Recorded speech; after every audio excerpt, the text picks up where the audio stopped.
Gaming. It's who we are and what we live for. It's in our DNA, and it's definitely worth fighting for. To the clutch plays, the funny moments, and all the jokes, non believers become our biggest fans. There's nothing quite like this. It's pure, unbridled joy. It doesn't matter who you are, where you're from, or how old you are, whether you're on Xbox, PlayStation, or PC. Gaming unites millions across the globe and has undoubtedly changed the lives of many where they had the pleasure to take part. Constantly breeding individuals with an unrivaled winning mentality, gamers are a true force to be reckoned with. Control is in our hands with the path that we've chosen, and we wouldn't have it any other way. Through the highs and the lows, success will never be in doubt. Like a phoenix rising from the ash, we will rise to the top, because at the end of the day, we are gamers.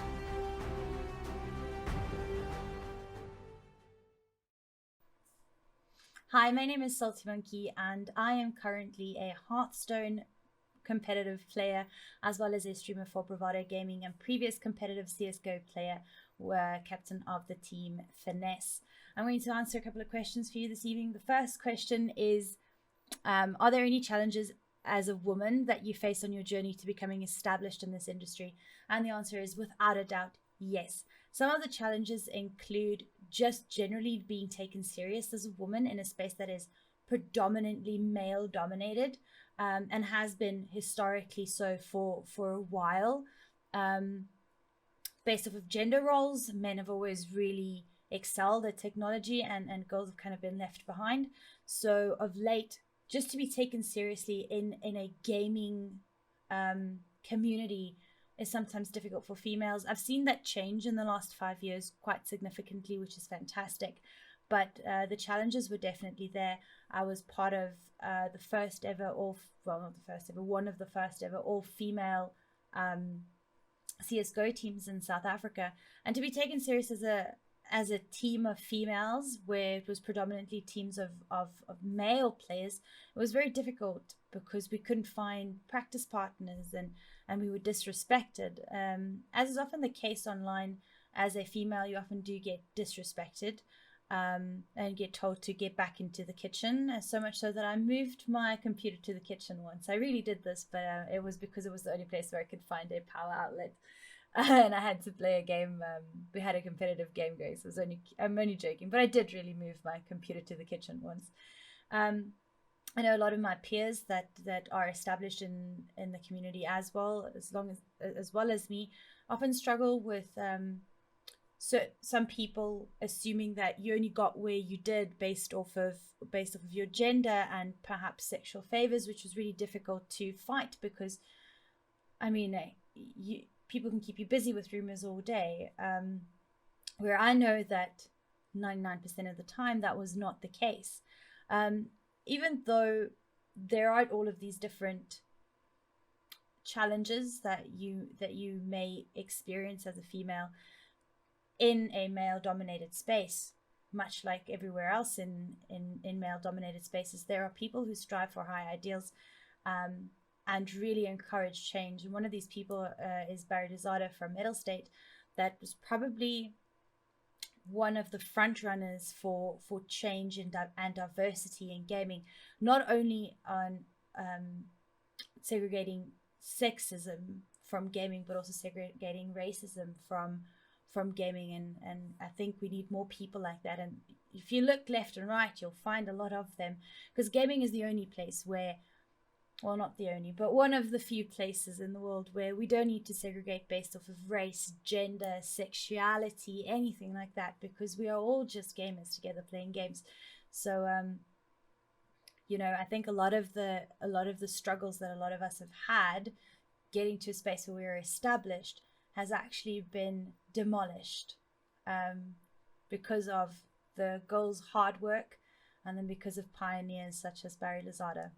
Advice can you give the South African youth that want to pursue gaming. All right, so this is gonna be a long one. What advice can I give you? So I've done many things. I've been a casual gamer, I have been a competitive gamer, I have been a streamer or an entertainer, and I have even hosted some gaming titles, which means I was the person on the desk. I've even casted some of them. So I'm the perfect person to ask about this. The first thing I'm going to tell you that I always tell people that ask me, decide what it is that you want to do. Do you want to be a competitive gamer? Do you want to be a host? For instance, as you see on sports channels, people that say, oh, next up, we're going to be seeing the Mamelodi Sundowns take on that guy. That's the host. You can do that for gaming as well. Or even the analyst of the game. Do you want to be a streamer, as what I'm doing right now? And do you want to just play competitive games? That's very important to distinguish what it is you want to do. To decide where you want to go. And I'm going to give you some quick tips. If you want to be a competitive gamer, my tip to you is treat it as a profession. Treat it as your job. Practice diligently, but always make time for your friends and family as well. So give yourself a cutoff time. Practice, don't just play. If you want to be competitive, that is important. You need to treat it like you would any other sport. If you want to be an entertainer, you want to be a streamer, just start. I promise you, just start. Streamlabs OBS is free to download. You need a stable internet connection. 5G should be good, and just give it a go. I started and I met some really, really nice people. If you want to be a host, practice. Practice in the mirror. Practice when your friends are playing a game. Practice casting that game if you want to be a caster. And then never ever stop believing. I believe that South Africa's got so much potential for gaming. We're seeing so many amazing FIFA stars up and coming. They're fantastic. They're really, really good. And all you really need is a PlayStation, and there's some real big titles out there. So I really want to encourage you, if this is something that you want to do, just do it. Put your mind to it. I believe in you. You can. And my DMs are always open on Twitter. If you are struggling along the way and you just want to ask a little bit of advice, at Salty Monkey, that is my Twitter handle. You're more than welcome to slide into my DMs and I'll give you some advice. Bye. And there it is, ladies and gentlemen. Yes, our main guy, Thabo Moloi, your 2018 BS Gaming Festival champion. Congratulations to Thabo. Why did I choose esports? So basically I chose esports because it was the closest thing to football and I love football. I wanted to be a footballer when I was young actually. But then there came a time I just started focusing more on online. I actually forgot about going out even, if I'm being honest. So the closest thing to football was esports, playing FIFA online competitively with the best players in the country and the world. So the reason why I chose esports was because I could actually sit at home while doing something I love, is playing video games and playing FIFA.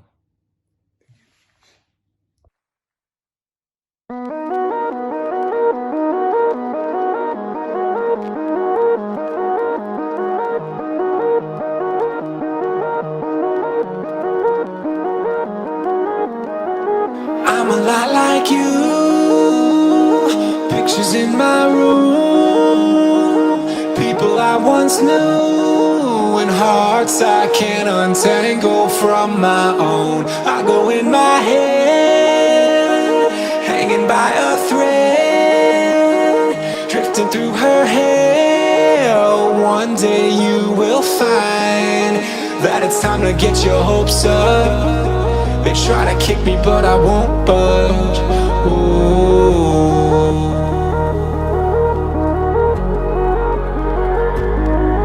But there's nowhere left to hide long. A masquerade with the lights on. Ooh. It's a feeling that I can't explain. Don't look down, everything will be fine for you now. What's up? I'm Taloni Sishi, CSGO coach for Goliath Gaming and one of the general managers. My name is Ashton Goals Miller, and I'm co-founder as well as part of Goliath Gaming Management. And yeah, we're here to answer some questions about esports. Hit us up with the first one there. Where do you see esports in the next 5 years in a South African context? So it's a good question, actually. But whenever I get a question like this, I always look back, and then from there, I always thought, 5 years, where was I ago? And then you get to this point, and you try to project the future. You want to be getting esports into the schools more. That's the foundation. Integrate them more into the activities, into the curriculum, so they're more aware of it, and the parents ultimately at that point too. So you look at the traditional sports. That's how it's actually theory crafted at the moment. And you look at all the prominent figures in the esports community. Knoxville, he works for the Dota 2 for Valve actually as a statistician. There's Quickshot, who's a caster for LoL. We got Tech Girl, who's been on the international stage many a times for just show hosting or analyst or commentating. And then we got the boys over at C9. So we really have to look at those figures, and it gives us a good indication that they are opening up the doors for more and more people like that in the future, and ultimately giving the people out there some hope to work with. And I think the next one would I look at 5 years from now.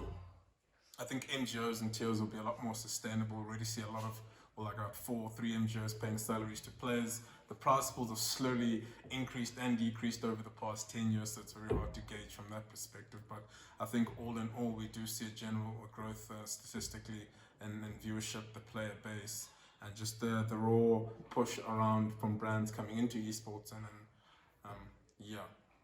I think that's it. So I think that's exactly that, and I think one of the things in 5 years, who knows? Because I think if you had to look, anything can happen. I mean, look at this year; it's been pretty crazy. But when I look at that question, I'd like to just add an optimistic point of view of where I would like it to be in 5 years. And I think to touch on what Tool said, it's like I would exactly that. We need more people pushing. More brands are getting involved, but ultimately we want to see I think more of a centered or a central place where people are operating with this. The support's coming through the schools, if there is from the government in any sort of public authorities or anything like that. But it's there's a place for everyone to compete and to play to establish a low school level. Then you say to a higher provincial or national, and then you get into your MGOs and your bigger tournaments, your big LAN events, Comic-Con Africa. There needs to be some sort of ladder or filter officially that needs to kind of all work seamlessly together, which is something I think we're finding a bit difficult at the moment. But I'm pretty sure that we'll get there, and I think based on the last as you said 5 years that we've had, I think it's had quite a trajectory, and I'm looking forward. I think it's going to be in a good place. Yeah, definitely agree, especially with all the new games coming out. I mean, Fortnite is about 3-4 years old, and we saw how much pull that had in the youth community, and it's just a matter of time until a new game comes out. I mean, Fall Guys just came out, and all the streamers and all the big names out there are interested in, again, more game devs coming out with things like that to attract more eyes on the esports community. It's good enough for me. Yeah, I think next question. What advice can you give the South African youth that want to pursue esports? South African youth, get that question a lot. Then I always just say find a mentor. You do need someone to get some guidance from and to learn from. Whether it's an online mentor or you have one around your community, that's great. Second part was enter as many competitions as possible, because if you're really passionate about esports, specifically the game you play, it's easier to put time into it, and you find a good bunch of friends at the same skill level who want to reach the same goals and achievements you've jotted down for yourself. It's a good place to start for sure. Yeah, I mean, I think I haven't got much more to add there. I think it's exactly that. To reach out, if it is content creation, if it's competitive play, if it's whatever kind of realm you want to kind of get into, you look at you kind of go into that space, you identify the industry leaders in that field, and you reach out and you speak to them, man, and they'll be able to kind of share their opinion, their story, or hopefully be able to guide you and push you in the right direction and give you the answers to the hard questions that you have about getting into it. So I think once you find that, and again, you're regularly competing, and find get an indication of where you're at. If you're a competitive player, you compete in the leagues, you see where you're at, see where you want to go, as Tool said, with your goals, and ultimately, start competing, start regularly competing, and eventually you'll start building it into a craft and building some expertise. Yeah, don't lock yourself in a room for 10 hours a day. Do have a balanced lifestyle. I mean, if you're in school, of course, you have PE, you have cricket or rugby practice. Stay involved in those, because at the end of the day, you're still trying to figure out who you are. So, I mean, if you do have the dream to reach esports, I mean, don't lock out everything else that you're involved in. Always keep your horizon open. But yeah.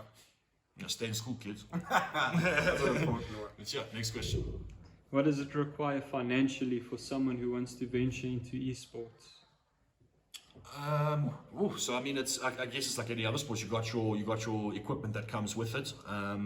How I would break it down, you obviously need a PC if you're going to be playing on the computer, which is obviously quite pricey. I think for now about 15,000 rand, you'll be able to get a decent setup with a little decent screen. Obviously, I think the consoles, we're not sure what the price about the PS5 yet, but it's gonna be we know that previously, that Xbox console, along with the screen is relatively cheaper in comparison. Obviously, that's the raw basics that you would require, other than an internet connection of about 20 megs minimum. Yeah. If you want to just play and compete regularly and kind of have a equal level playing field, so that would be a monthly thing. Internet, I mean, that's pretty much it. Obviously, the games, most of them are free to play now.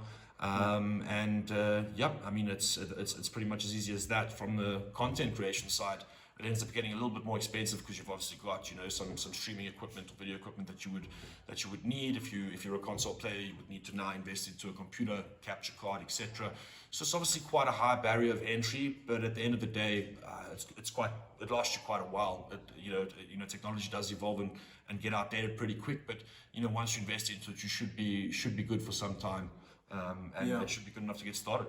And I don't think you need to go overboard. You can always get second-hand products like Carbonite, etc. If you want to go into, I mean, content creator, there's some stands, cameras, lighting, green screens that you can get for decent prices. But if you just want to go into raw competitive gaming, just the bare minimum is enough. Just test out the water. If you find yourself getting better at the game, that's when you want to scale up and upgrade. So don't go balls to the wall quite earlier on in your career.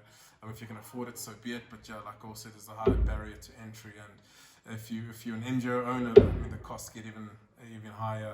Looking at just cost of traveling, getting your players to events, merchandising your players. If you're a TO, the costs get even bigger. So it scales up from being a player to being an NGO owner to being a TO, and eventually maybe owning an association around esports at the end of the day. But yeah, the higher you are in the esports scene, I think more costs will be attached to that, but it's granted.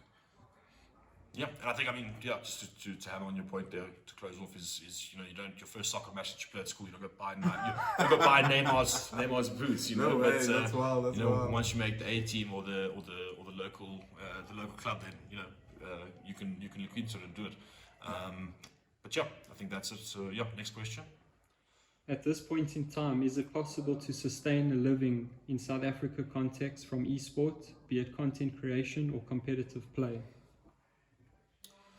Yeah, so I mean, it's possible, but right now it's obviously few and far in between that you get people that are doing it. And I think even right now, if you look at most of the guys locally, they didn't get into it to just this is the career I'm getting into, and now we can make a living. There's a place for me to go to start working my way up. It was thousands of hours of grind and investment and involvement in the community for many other reasons, mostly from a passion perspective.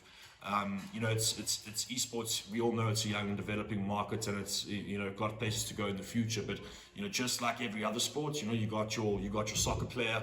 Not everybody. You can go outside or play at school and be a soccer player, but for you to it's a completely different ball game when it comes to making your get to the level where you're getting paid to play, or you can have live completely off of it. So it's obviously it is possible, but you've got to have the passion, the grit, the grind, and ultimately the direction to get there. Yeah, and just to supplement what he said, I did mention earlier, there's a few names, the guys at C9 currently, Quick Shot, who's Coast League of Legends at the international scale. We got Knoxville at Dota 2 for Valve working statistically. So when you look at those figures from South Africa, yes, it is possible, but to get there, it's hard work. It's few and far in between, but it is possible. We already see Tekyo is in South Africa and making a sustainable living off esports. Although you have to be a jack of all trades, you have to be multifaceted, you have to be a content creator, a Counter-Strike player, or whatever game you're playing. And at the events, you got to be showing face. You got to be making yourself quite big in the sense of people know who you are, people buy into who you are as an individual brand. You got to look out for that first, because at the end of the day, brands are looking for that to use as a marketing arm. So yeah, you got to put a lot of work in if you want to do full-time esports. And again, yeah, you have to be multifaceted. Yeah. Don't limit yourself to anything. Yeah. Well, thanks for tuning in. Thanks for listening to what I have to say about the questions. I'll be out. Have a good evening. Guys, thank you. Hi, my name is Labs, and I'm an aspiring esport content creator. My love for esports started back in 2015 when I started watching competitive Call of Duty, the Optic Gaming team, and that's when I saw Scump. Scump is probably my biggest motivation and inspiration to, go forward, follow my dreams, follow my passion, follow my heart, and make a career out of gaming. The issue with esports, especially as a newcomer, is sometimes it's very hard for you to find someone or mentor who can guide you. You can ask questions about the industry so that you can effectively move forward and build a credible name and brand for yourself. And I know this from personal experience. I mean, this year is one of the first years where I actually decided to go forward and put my foot forward, with the content, start my YouTube channel. And it's been hard, reaching out, talking to people, finding out what is it that I can do, to further establish myself within this industry. Like, a lot of people just don't reply. But shout out to the guys over at Goliath Gaming. They really care about, mentorship, getting the word out about esport. And I think I think all organizations need to start adopting this mentality, because the only way that this industry can move forward in the South African context, in our country, is if we start, getting the word out there, especially to the youth. Start with the schools, hold some tournaments for the youth, and who knows the talent that, you can discover. There's a lot of untapped talent in this country, talent that when we create a suitable environment to nurture and grow that talent can become world class. There's probably so many world champions just sitting around in our country and we don't even know about it, because, and they don't even know about it themselves, because they don't know that this is a career option. It's the 21st century. There's a lot of career options, and this is now becoming one of them. You only have to look at how big it is overseas, and it will make you believe that, we can get there. We can one day get there. Gaming is like any other career. You have to put the time in. Hard work will pay off. If you want to be a pro player, you have to scrim. If you want to be a content creator, you have to make content every day. You have to be able to find a way to entertain your audience. If you want to be a streamer, you have to stream every day. You have to be on the grind. Gaming is like any other career. Don't disrespect it just because you think it's about holding a controller. You need to put the hard work in. You need to put the time in. And if you put the time in, you'll see the fruits of your labor. So with that being said, remember to keep your head down, keep working hard, keep grinding, and keep on shining. This industry is going to be one of the biggest industries in the world. The numbers support that. But until then, gaming is who I am.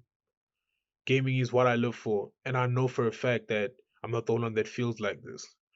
Let's support each other. Let's work hard together and make our industry the greatest that's ever been, the greatest that ever will be, and the greatest that there is. Until next time, gamers unite. Peace. Look at us go. We're about to blow. Our hard work has paid off. It's about to show. From low to top 10 to top 5 to top 2. Now we're on top and we won't stop. We just gotta know.